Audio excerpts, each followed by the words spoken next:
Hello mga Construct! Magandang hapon po sa inyong lahat. Nandito po uli ang inyong ka-construct na si Benny, nagbabalik. At syempre ang BS Hernandez 19 TV po.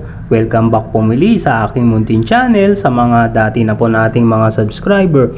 At syempre sa mga bago rin lang po nating mga subscriber. At kung bago rin lang po kayo dito sa aking munting channel at hilig nyo rin po ang ganito, ang pangongolekta ng coins, click nyo na po yung notification bell para update na po kayo sa mga susunod ko pa pong mga video. At syempre, subscribe na rin po kayo. Ang content po pala natin ngayon mga construct ay natutungkol sa 5 peso BSP coins na may year na 2001. May inahan po kasi ako sa ating 5 peso BSP na error coin. Ayan nga po, sa obverse ng coins may kita ang portrait ng ating unang presidente ng Pilipinas na si Emilio Aguinaldo, word na Republika ng Pilipinas, year na 2001, scallop border, mint mark, at ang word na 5 piso. Sa reverse naman po ng coins, may kita ang kagwil nga po, ang selyo ng Bangko Sentral ng Pilipinas, word na Bangko Sentral ng Pilipinas, year na 1993 nga po, na-establish ang Bangko Sentral ng Pilipinas. Ang scallop border nga rin po sa gawing gilid nga. Ayan, kung titignan nyo po, halos common rin lang itong ating coins. Pero mga construct, error coin po itong ating nahan sa year 2001 na 5 peso BSP. Sa reverse po ng coins, nakita ang kanyang error. Ayan, tanggalin po natin yung coin capsule niya nga sa likod para mas malinaw po yung error na makita nga po natin. Ayan, zoom lang po natin ng konti. Ayan nga po, kung napapansin nyo na dito sa gawing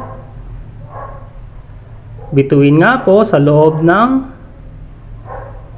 kagwil nga po yung letter na P. Ayan po. May letter P po dito sa ating 5 peso BSP na may year 2001. Sa reverse nga po nakita. Nag-research na rin po ako ng ganitong error. Ang tinawag nga po nila struck through brokerage mirror. Ayan nga po. Pero pwede rin po siguro siyang die clash, kasi letter P naman po.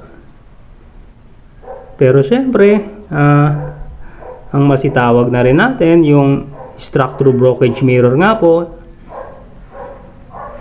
dito sa error na ito. Ayan, bibihira po ang mga ganitong error na may letter P po sa reverse ng ating coins na 5 peso BSP.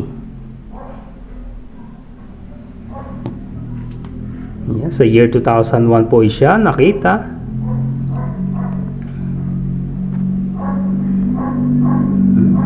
Minahan na rin po tayo na ganitong error coin nga sa reverse rin sa year 2002 nga na atin na rin naitabi. Pakita ko lang sa inyo mga construct.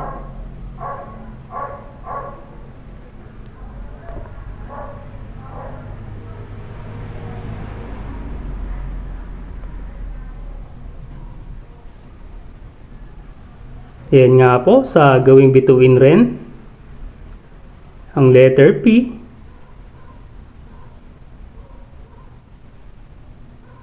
Yan dito may letter I nga rin po dito. At yung scallop border niya nga, yung mga construct, nag-double siya.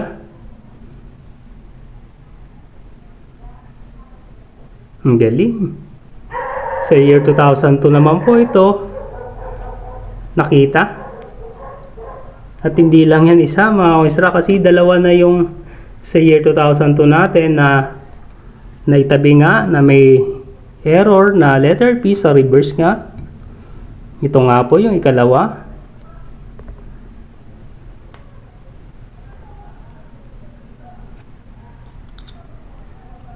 Mapalad tayo mga ka-construct at nakahan tayo ng ganitong error. Ayan nga po. Dito rin nakita sa reverse ng coin sa loob nga po ng cogwheel sa may bandang bituin nga ang letter P. Struck through brokerage mirror ang tawag po nila sa ganitong error.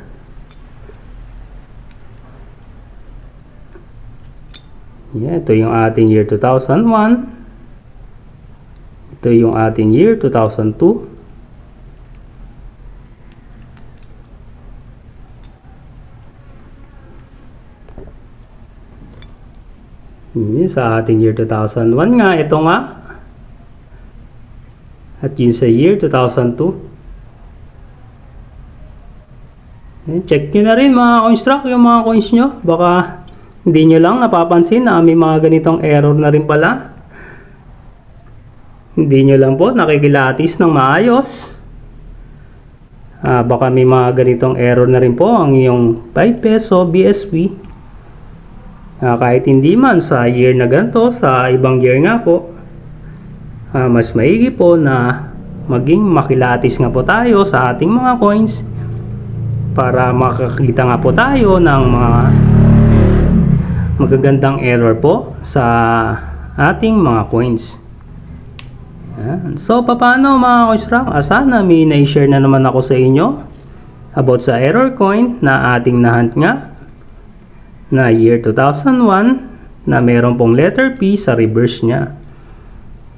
Hanggang sa muli mga construct, huwag nyo po kalimutan mag-like, share, subscribe at click nyo na rin po yung notification bell para update na kayo sa mga susunod ko pang mga video.